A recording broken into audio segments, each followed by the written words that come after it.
Okay, Yes. Miss All Lydia Logan, righty. how you doing today? I'm doing well. How are you, Greg? Doing great. Appreciate you joining the Square Pizza Pod. I am really excited to be here. I admire many of your former guests, and so I'm glad to be in their company and excited to talk a little bit with you about me. Not that that's super fantastic, but what we're doing at IBM, which I think really is. No, we're excited to have you. And where are you coming from today in the world? I am here from Chevy Chase, Maryland, right outside Chevy Chase, Washington, Maryland. D.C., just Yeah. a few blocks over the line. Yes. That's great. And you enjoy the DC area? I do. I'm a fifth generation Washingtonian. There aren't Oh, many wow. of us. Good for you. Yeah. Most people stay here about 3 years. They come and go with an administration, and that's kind of the flow of the city. It keeps things fresh. Yep. But there are a handful of us who were born and raised here, and I moved across the line to Maryland, and I'm still making peace with it. But it's a great state. No offense to my friends here in Maryland, but at heart, I'll always be a DC girl. That's great. And I know when we first connected before the recording, you said you have a pretty cool kind of favorite activity in DC, if you feel comfortable sharing that with the audience. Yes, I do. So, everybody comes for the malls and the monuments, and most people do their tours during the day and they hit the restaurants at night. I always take my friends on a nighttime tour. I think there's something really, really special and powerful about DC at night. The monuments are grand. There aren't as many people around. You can really be sort of in the quiet with yourself and the quotes that are in each of the monuments. And it really is special. I mean, it really makes you feel like Washington is the capital city. And that's my favorite thing to do. My favorite special DC thing is to do a nighttime tour. I mean, it's smart for all the reasons you just said, but also, people that live in towns that have a high volume of tourists always know the best times, both like throughout the day and seasons, to do like semi-touristy things, even though they're not tourists, but to give their friends and visitors the best experience. So I love that. Yeah, there used to be a t-shirt they sold downtown that said, "I'm not a tourist, I live here." Yeah. I feel like in cities like that, it's important to distinguish, because if not, you'll get caught up in crowds. Maybe you don't want to be caught up in. Especially for those of you who haven't come during cherry blossom season. Cherry blossom season, nighttime tour, all-time great. I'm ashamed to admit this, but I really didn't know the cherry blossoms was a thing till like 2 years ago. And I've been to DC with friends, but I had no idea. I guess it shows my ignorance, but glad you brought that up. Yeah, I'd say the other thing to do with cherry blossom is the sunrise walk around the tidal basin. Look at you. So it's like you have to be up for it. It's like a 4:30, 5 o'clock in the morning kind of thing, but it's beautiful, really beautiful. Highly recommend it. I feel like not that you need another job, which we'll get into in a minute, but it sounds like Chamber of Commerce or something like Visitors Authority is right up your alley here pretty soon, recruiting people to DC. Yeah, well, the city is my home, and I think showing people the best of it is something that I love to do, and I enjoy the special aspects of Washington. That's great. So we're going to get into you and who you are and the work and all really incredible work you've been doing at IBM through their philanthropy and social impact work. But before we do and kind of connected to that, I think in our space, and as you said, so many guests we've had before, the words social impact and philanthropy and corporate social impact mean so much to so many different people and organizations, right? Based upon who they are, how they function, their vision and mission. But we've long respected IBM, I think, for how they approach it. And we'd love for you to just kind of share at a macro level how you all approach the work of corporate social responsibility. Sure. We really, IBM takes its diversity and inclusion work very seriously, and it plays out across the company, both talent acquisition, training, what we're required to learn, and the business conduct guidelines that we live by at IBM, but also the work we do on the corporate social responsibility team. So it's really about creating opportunity and taking the assets of IBM, are the great knowledge that we have and innovation, and making sure that those are available around the world to people who traditionally may have been marginalized and may not have had access. And so I've got, the great pleasure of having a job that really manages a big piece of that work for IBM. Yeah, it's incredible. We're going to get into some of the audacious goals and the bold goals you guys have, which is great. But I think also the layers and the intentionality of the way you guys approach the work is really promising, right? It's not necessarily just donating book bags or cutting checks or building picnic tables, right? I think the way we see it, it's incredibly comprehensive in a way that supports those you all are trying to serve the most. Yeah, we are all in on it, and I know we'll get into this a little bit later, and we have support across the company because in order to do what we're doing, requires more than just a small team. Mm-hmm. It really requires us to work as one IBM, but it also requires the support of leadership, and we have that from our CEO. So we're fortunate to have a leader who really believes that this is work IBM should be doing. Cool. Yeah, would love to dive in. I mean, you guys have a number of large initiatives, but I think the one that stood out to us the most in the research was the skilling up 30 million people by 2020. And I wasn't a math major, or by 2030. By 2030. Yeah, I know we gotta get that right. And I wasn't a math major, but 30 million in 9 years seems incredibly bold, which we on this end love. So we'd love for you to share more about the 30 million by 2030 goal. Sure. We are coming out of a pandemic. Let me start earlier than that, right? IBM has had a long history of commitment to skilling and creating opportunity and innovation. And so this is sort of our next big iteration of that. Our P-Tech schools turned 10 this year. That was a groundbreaking model. It was an early college high school model. Yeah. We now have schools all over the world. And those students start in high school and go through 2 years of college. Those 2 years are paid. It's got a work-based learning program as part of it, mentoring. And the idea was that you should be able to gain skills, get out of high school and go straight to work, right? We've been doing that for 10 years. Going back to the 40s, we were created computer science as a new discipline. And we've been taking people and giving them skills and providing opportunity for them to have family sustaining wages. And we've been doing that for minorities for a long time. I think I heard yesterday from our head of human resources that IBM had an executive letter that predated the Civil Rights Act around equity at the company. So this is really a long-standing IBM tradition. And I can say, my parents were excited for me to join IBM because in their generation, there were very few corporations that offered jobs to Black people, but IBM was one of them. Wow. And so they were really, really proud that I was becoming an IBMer. So this is really our latest big commitment, but by no means is it the first. Maybe the biggest, but it's not the first. So, right, the go big or go home, 30 million by 2030, we're all in. It's going to take a lot of effort, a lot of partners. This is certainly not an IBM first, IBM alone kind of thing. This is going to require us to work across the company, to work with nonprofit partners, to work with government partners, to work with clients, and really provide access to training and certifications, badges, apprenticeships, all the things that we offer across our team's global university programs, has academic initiatives. So we're all in on this 30 million around the globe.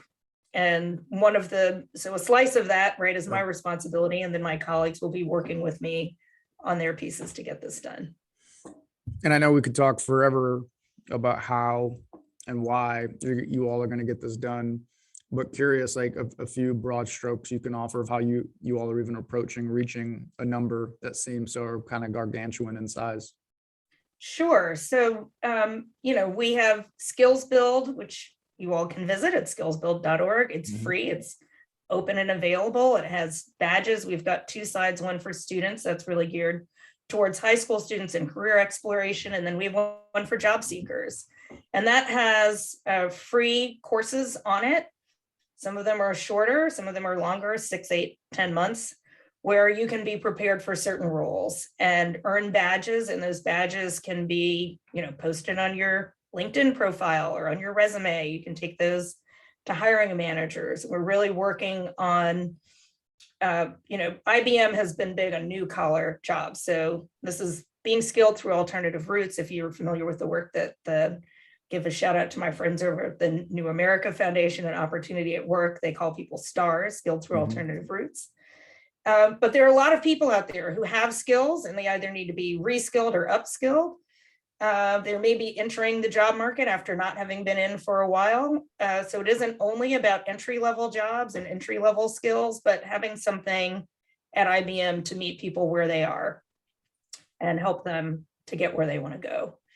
So there are thousands and thousands of jobs that are open and available, and we don't have enough people to fill them. And that's not just a problem at IBM, it's part of the tech sector. That's really where the opportunity is. And so that's where we'll focus our efforts. We have courses and content and AI and cybersecurity and blockchain.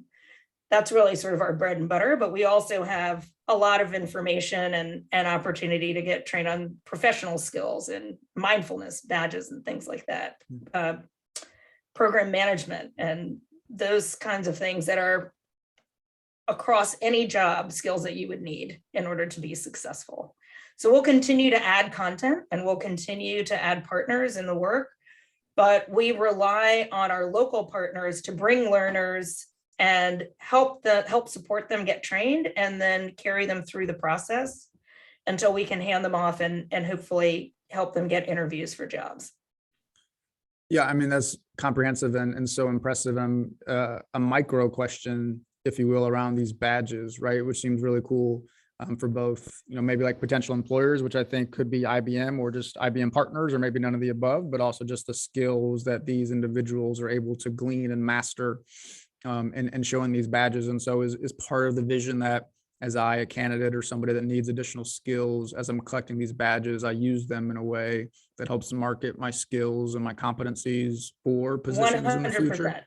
Yeah. Yes, absolutely. And I think, a lot of conversations are going on now inside IBM and with our clients who are partners and in the sector about how we can honor each other's badges, how we make sure that they carry value in the marketplace for job seekers. I mean, we can commit that the level of quality for the badges we are offering is a standard that we hold at IBM. We are working closely with our colleagues in talent acquisition.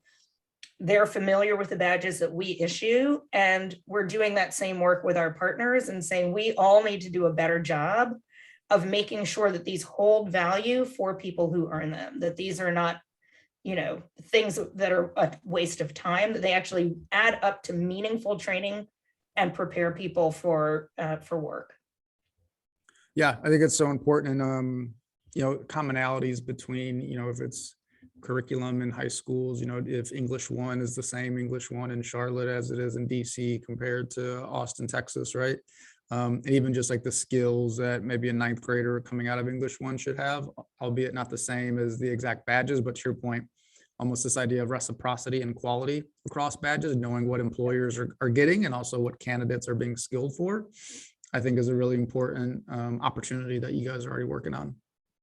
Yeah, we're having lots of conversations about skills frameworks and mapping, and how do we make sure that badges are meaningful. So I just want to impress upon people that there's a deep foundation of learning science behind how we're approaching badging and how we talk to our partners about it. We talk to Manpower, we talk to Burning Glass, we talk to all of our clients in the ecosystem of IBM. So this is it isn't just like we called a graphic designer and came up with a nice badge with our logo and said, here guys, let's sprinkle some around like birdseed. No, these are really meaningful for people who are earning them. And I think that level of detail and attention is why you guys are so renowned for this work. So kudos to you for doing that. And I think one thing connected to this goal, if at least not runs closely in parallel from our understanding, is this partnership with 110 that IBM has. And 110 itself is a really incredible organization. But curious if you're able to share more about that partnership between both orgs. Yeah, well, we are a participating company, and I think many people know it was founded by our former CEO. And so there's a commitment to hire Black people for jobs, and IBM is all in on that. So we have multiple goals that are going at the same time. One of them is around employment, and that's the 110 goal, but the skills goal is separate from that. It's sort of additive, but it's got us all very busy. I can say that. Yeah, and that's I actually didn't realize, to be honest, the former CEO from IBM was the founder of 110. So I think that overlap is cool. Makes a lot of sense. Yeah. Well, and it speaks right to the tradition of IBM being all in on talent and making sure that people are getting trained and hired. Yeah, and curious, Lydia, from both your own personal experience and also, as you said, IBM's work predating back pre-Civil War, which is incredible. What have you and you as a human, and I think IBM, learned in this work around equity and corporate social responsibility over the course of your time there? Well, I'm relatively new to IBM, right? I started late July, but I have the commitment of IBMers is, for me, unparalleled. I mean, we have mentoring programs, virtual mentoring. We're a learning culture. So every IBMer, for those of you who don't know, are required to do 40 hours of learning every year. And that's a minimum. A lot of people do a lot more. And we have internal badges that are awarded for people who are champion learners and super learners who are, up over 100 hours. And we take the same training that we're offering on SkillsBuild. So that's available internally to IBMers to skill up on these same topics. So that's something else I think people should know, is we've taken a lot of what we offer that's designed for professional learning at IBM and made it available to the public. So it's that quality bar is the same for inside IBM and outside. It really is a special place of, where there's a commitment to giving back. And I think that really speaks to this 30 million commitment and how that all came about. It's one reason why I wanted to be here. Oh. And that 40 hours of learning, can you just share more about what that looks like for others that are, other organizations that are thinking about offering that to their team members? There's so much. There are over, so SkillsBuild is built on the same platform that IBM uses for employees. It's a platform that we call Your Learning, and it uses AI. It'll suggest things to you like, oh, if you liked listening to the speech, that Malcolm Gladwell gave on the future of work, then you might also like this other thing. So there are all kinds of things that we have access to. You can become a, certified data analytics person. You can learn about blockchain. All the things that we offer through SkillsBuild are offered to IBMers, but we have all kinds of other things, how to do, agile processes, we have leadership training. We have, you name it. It's sort of like, I think of IBM like a Sim City. Like it's got its own university. It has offices around the world. It has communities. We have BRGs that are business resource groups, and for women at IBM, for Black people at IBM, for LGBTQ+ at IBM, for people who are interested in all kinds of things. So it's like this. It is like a global community of people who are interested and engaged in using knowledge and creating new things and being entrepreneurial and innovative and bringing other people into that work and sort of lifting all boats. And it sounds a little hokey, but it really is. It's why people come and stay so long. Yep.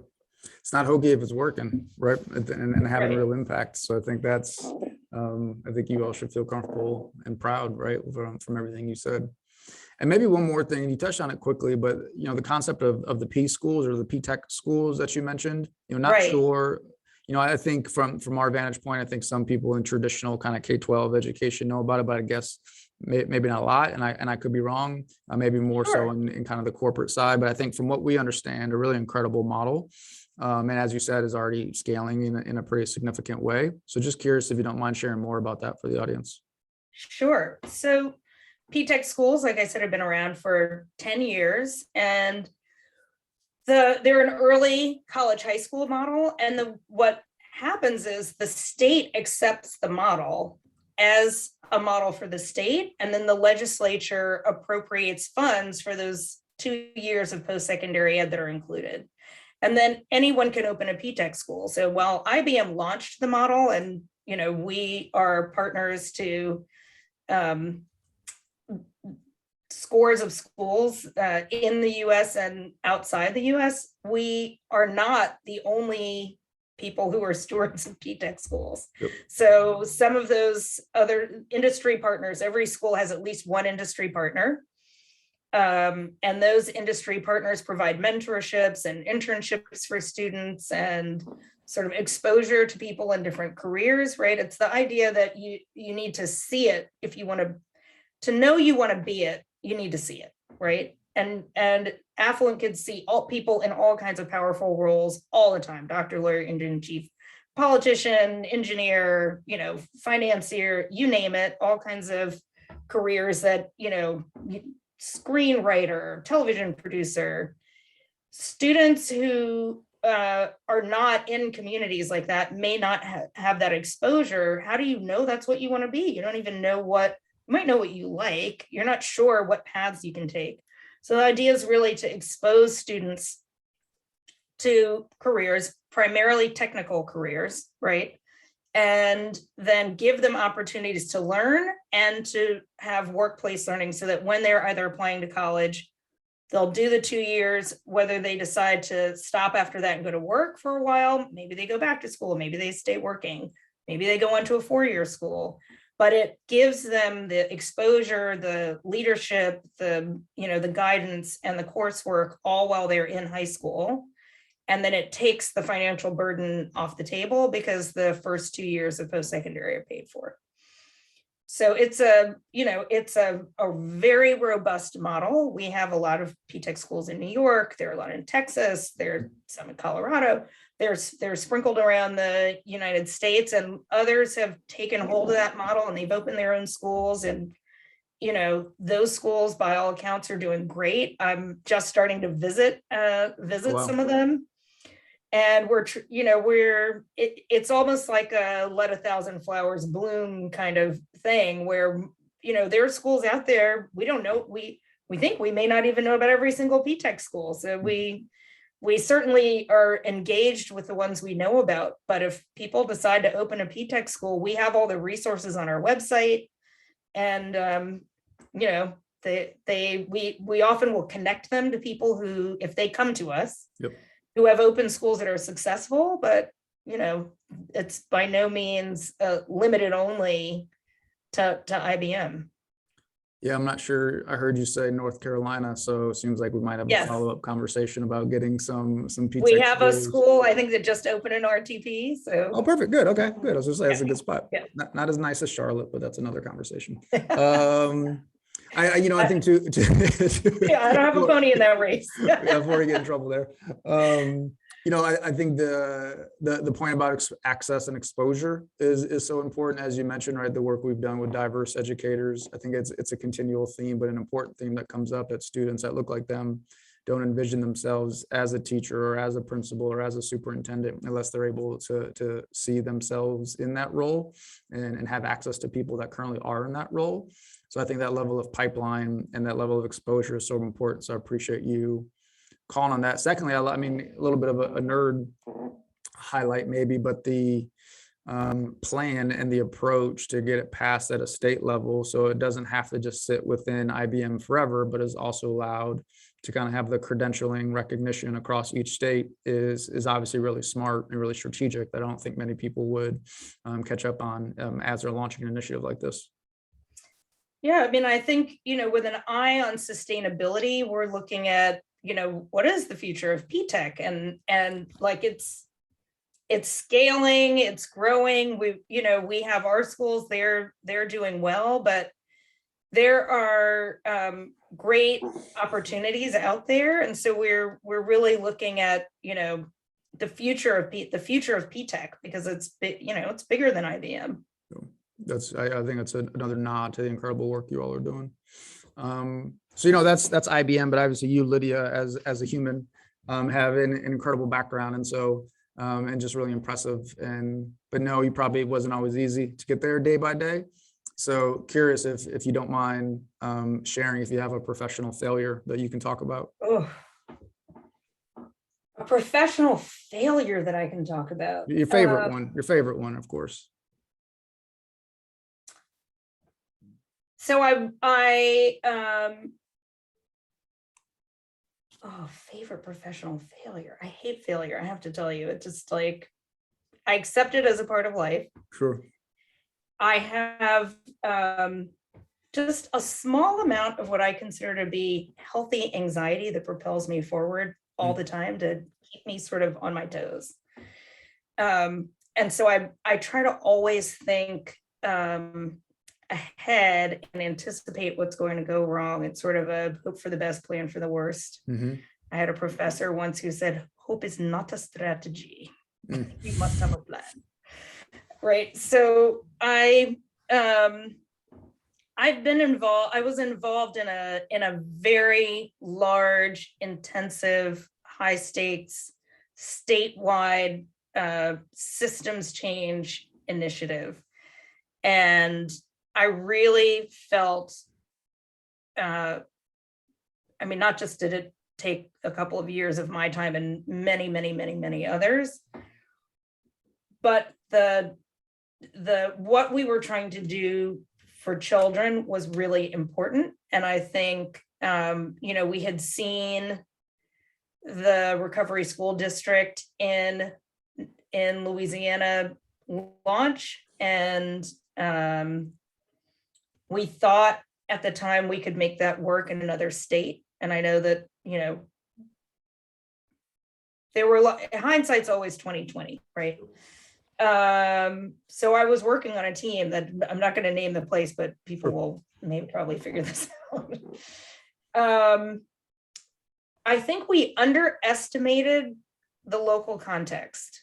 And I would say this is something that philanthropists sometimes do, right? Which is why we're so intentional about having local partners who know the community while we're working on this, right? Skilling 30 million. What are the jobs on the ground where you are? Who are the right partners?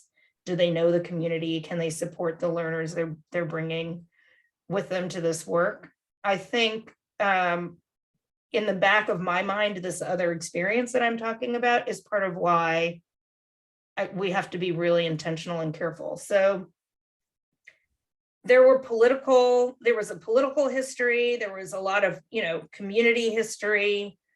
And we really felt that because we were doing what we thought was the right thing, that we would overcome all of that and that we could do it quickly.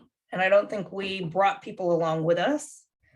I think we had a little too much of a savior mentality. I think we were working with urgency in a way that made us not, we felt we were being urgent on behalf of children, but I think we pushed people too far, too fast, and it didn't stick. And I think that's what happens. I have this sort of rubber band theory, right? When you make dramatic changes quickly, the pendulum swings back the other way quickly. It's like when you pull a rubber band too far, too fast, it snaps back. Yep. And so to see that work unravel after we did it, because we didn't do it in a way that it was sticky enough and had the sustainability to really make the change in the lives of those kids that we thought we could help to make. That's probably my biggest professional failure. Yeah. Appreciate you sharing. I know it's not easy, but I think the lessons that you're able to offer are important for the audience. And I think too, from what we've seen with our work, but also observing others in, in terms of like a systems level kind of ed reform work, is what you saw is that, or what you spoke on is that there's still many lessons and wins probably along the way that can continue to be carry, the ones that you've both lifted up for your own personal wins, but also for those that you were seeking to serve at that moment, and also for future iterations. And so I think those opportunities are always important to lift up, knowing if the certain or the major quantifiable goal wasn't reached, there's still probably a number of wins along the way that made people's lives better in those communities that you were serving. I think that's true. I've stayed in touch with a lot of those people. And I think we did do some good. We didn't realize the potential of it, Soon, that's why there's always more to do and more good stuff to come. Always more. Yeah. There's always more. Going to get you out of here on a few hopefully fun questions. What can the audience do to support your work at IBM? Sure. I think let people know that SkillsBuild is out there and that it's free and available. It's not a freemium. It's not free for a little while and then there's like a catch on the back end. It's free. So I think for people who are working in nonprofit organizations with adults who might need some upskilling and want a place to start, check it out. Because there's a low barrier to entry. We're working on getting more what we call enablement together, but like videos and supports for people who may be helping others use it. There is a lot of information there. There's a lot of free training. So sometimes people say, oh my God, we're overwhelmed with the amount of options. But if you know someone or if you're interested yourself, please get in there. There's a lot to learn. Yeah, there is. We've been snooping around and it's awesome. And we'll definitely put the actual link in the show notes so people can click right on it. That'd be great. Skillsbuild.org. Yeah. What advice would you give to others in the corporate social responsibility space? Either kind of funders within the corporate side or peers in yours, or nonprofits, others that are looking to garner your support to grow their work and their missions? Yeah, I mean, I talked a little bit about it when I talked about my failure. It's listen to the people who are on the ground because there's always local context. There's always, you can't know it all from 30,000 feet. You can help, you have to bring people along with you. And I'd also say, while we're looking at recovery from COVID, getting people back to work, getting people prepared for jobs, we had a tremendous revelation, which wasn't really revelation for a lot of people, that there was a massive digital divide around the world. Mm-hmm. We're working hard on some offline options that we'll launch for SkillsBuild. I may have, annoyed some people by saying that because I don't think I'm going to announce it before it happens. Urgency. So put friendly urgency in the atmosphere. I think if we're out there saying that we are trying to help people who have traditionally been marginalized, we can't ignore the fact that there are a lot of people who don't have consistent access to broadband. And if we don't have a solution for them, it doesn't have to be comprehensive and it doesn't have to be everything, but we've got to have something, then we're not really being real about what's needed. So I would say, look at where the opportunities are and then make sure that, quality is high. We're continuing to work with partners. You continue to work with people on the ground. You continue to listen and that we work together, right? This is filling these jobs, making sure that people have opportunity. Money is flowing right now from the US federal government and around the world around COVID recovery. And we've got to collaborate to make sure that we don't miss this opportunity. It's not going to happen again. I mean, thank God, hopefully we won't have a pandemic again, but the resources that are available right now and the public will to do something about it, I think it may be the opportunity of our generation and we shouldn't let it pass us by. I think it's absolutely right. And I'd co-sign that given the unprecedented world in which we're living in for a number of reasons, but specifically to your point with ARP funds and others.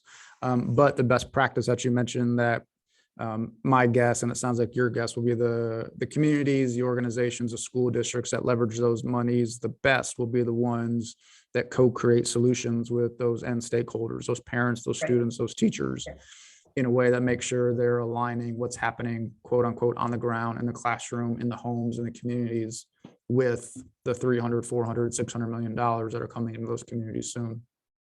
The World Economic Forum, this is one of my stats, says closing the skills gap could add 11.5 trillion to global GDP by 2028, but education and training systems would need to keep pace in order for that to happen. And so we're doing our part to close that gap.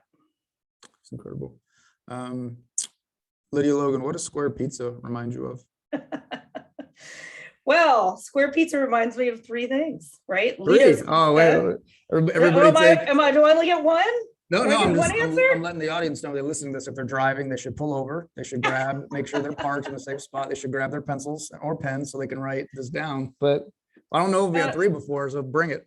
Is that right? If you're in the DC area, Lido's Pizza, Square Slices. I love it. I'm a fan. When I was a kid, I used to go to camp, and on parents' weekend, we would go to Wendy's. We didn't have one in the DC area, but we had one near my camp. They had Square burgers.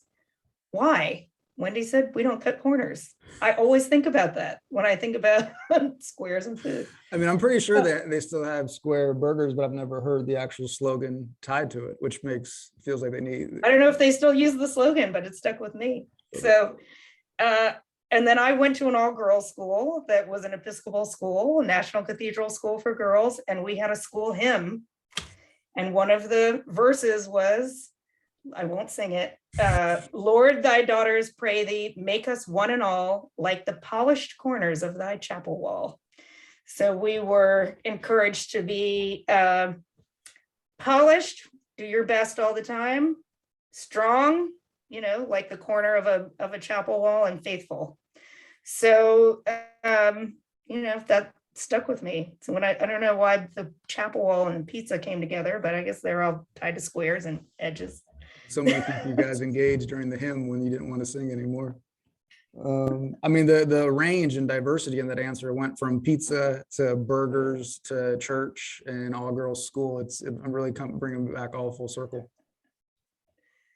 Yeah, I'll say one more thing that I think you haven't asked the question, but we talked about it a little bit. I am the grandchild of three educators, and so three of my four grandparents were teachers, were school counselors, school administrators, went to, all had graduate degrees. The fourth one was an oral surgeon. Across my family, there's a deep belief in service and economic opportunity and providing opportunities for others. And so I think I hear my grandparents all the time, sort of in my head, and when I'm thinking about my work and whether I'm having a good day or a bad day, they're always with me, and they always said, make this place a better place than you found it. Leave it a better place than you found it. And education is important. And for Black people in America and around the world, in a lot of cases, knowledge is something that can never be taken away. Property and knowledge. They were big believers in buying property when you could, but property can be taken away from eminent domain. That's a different conversation. But knowledge, acquiring knowledge, was something that they really, really believed in and instilled in all of us. And I think it's a big reason why I do what I do, is because I know the power of getting an education and how that really changes the trajectory of people's lives. It's what gets me up to do my job in the morning every day. Sure. That and my kids who like to wake up at 6. They got to eat too. No, it's powerful, and I appreciate you sharing and those contexts and stories about who you are, where we come from, and the people in our lives that influence us are really important. And you certainly made this Square Pizza Pod a better place, and so we thank you for that.